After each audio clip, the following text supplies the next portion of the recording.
Meil selleks kevadeks küll tehtud, aga see ei tähenda seda, et tööd vähe oleks. Pigem tööd on päris palju ees. Pritsimised, kartulipanek, tööd on rohkem kui rubla eest.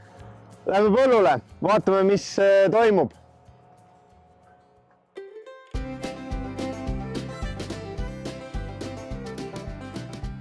Rapsipõllud on jätkuvalt väga heas konditsioonis.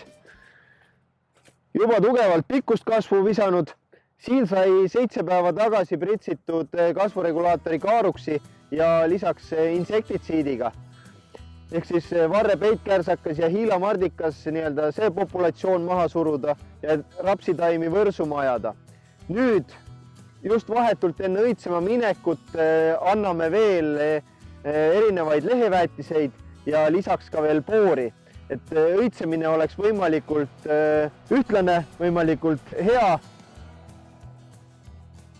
Arvatavasti Lõuna-Eestis juba rapsid õitsevad või Kristjan, näita pilti, kuidas sul seal olukord on?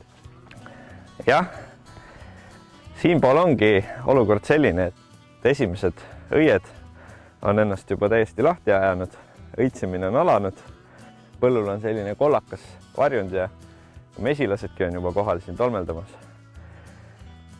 Tegemist on siis 6. augustil külvatud Invigor sordiga. Taime puhul hakkab silma selline väga hea suur vitaalsus.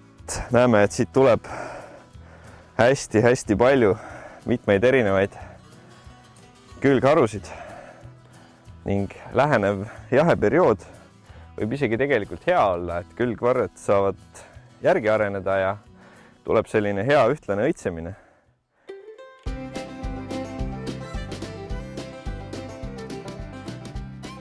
Ka esimesed põlduad on Lõuna-Eestist ärganud.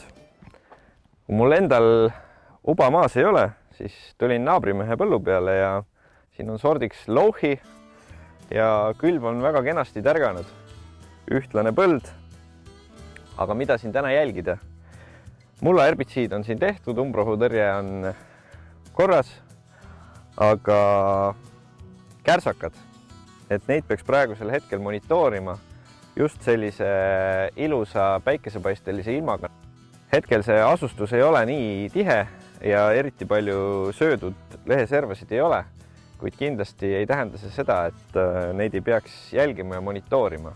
Lahendus ongi tõrjuda kontaktse preparaadiga Kastak 50 näiteks 0,2 liitrit hektarile ja saame edukalt kärsakad tõrjutud. Tulin vaatama ka hernepõlde üle, et veidikene üle 2 nädala tagasi külvatud hernes on ka täiesti tärkamas juba. Ja vaadates siia mulla pinnale, siis näebki selliseid väikseid idusid, et see ongi kõige kriitilisem faas ka siin kärsakate suhtes, et nad ei sööks ära seda esimest idulehtede paari siit.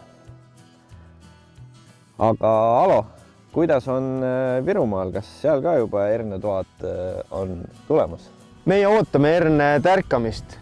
Mõningased hernepoisid siin on nina välja pistnud ja samuti peame kärsakat jälgima. Pasagrani pritsimiseks tasub oodata, kuni umbrohud on kõik tärganud. Pasagran mõjub kontaktselt ja siis juba pritsida selline 1,5 liitrit hektarile kulunormiga.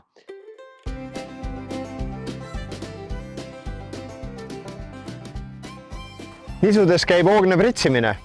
Ennekõike herbitsiidid ja just nendel põldudel, kus sügisel herbitsiidi kasutada ei saanud, on juba herbitsiidi pritsimine väga vajalik. Sinna paagisegus erinevad leheväetised juurde. Vaadates praegu nisutaimi, siis ega haiguseid väga ei tuvasta.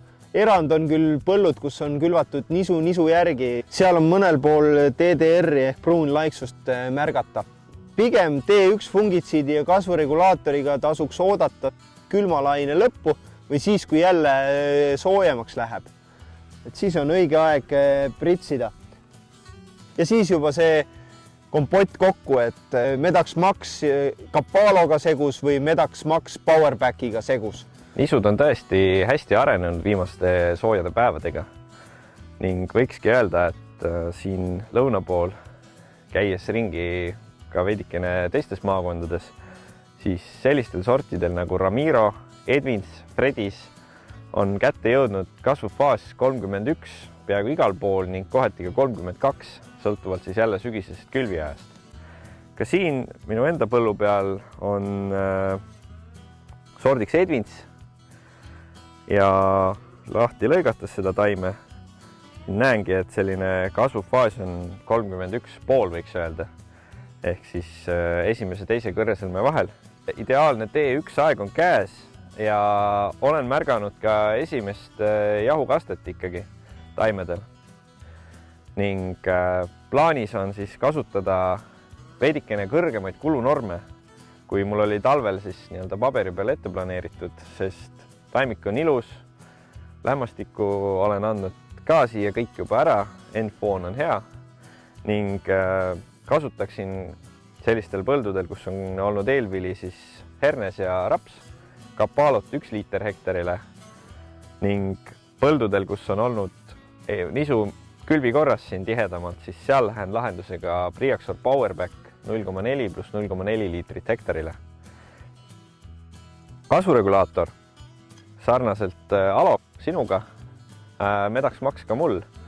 Mis ma mõtlesin kulunormiks, siis kasutasin kalkulatsiooni ja jõudsin normini 0,45 kilo hektarile, sest hetkel tõesti kõike on, toitu on, niiskust on.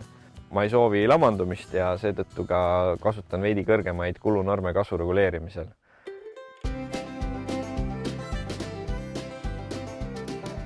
Toomingas praegu õitseb.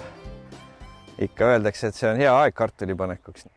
Me siin palju kartulit maha ei pane, aga mõned vaod ikka. Et olen alati ikka vanarahva tarkusi ka jälginud, nii et hakkame siis mugulaid maha panema. Kartulikasvatuse oleme meie võtnud natukene suuremalt ette. Sellel aastal pinda kuskil 120 hektarit. Eesmärgiks ikka see, et kartul Simunast jõuaks kõikide soovijate toidulauale. Aga meiegi jälgime vanarahva tarkust, et Toomingas õitsemise aeg see õige kartulipaneku aeg on. Praegu tegeleme ettevalmistavate töödega, ajame vagusi sisse, aga paari päeva pärast kindlasti lähevad esimesed mugulad mulda. Järgmise AK põllupildiga oleme eetris siis, kui suviviljad ka juba kasvavad ja võrsuvad korralikult ja vaatame, mis siis sel hetkel jälle aktuaalne on. BASF. We create chemistry.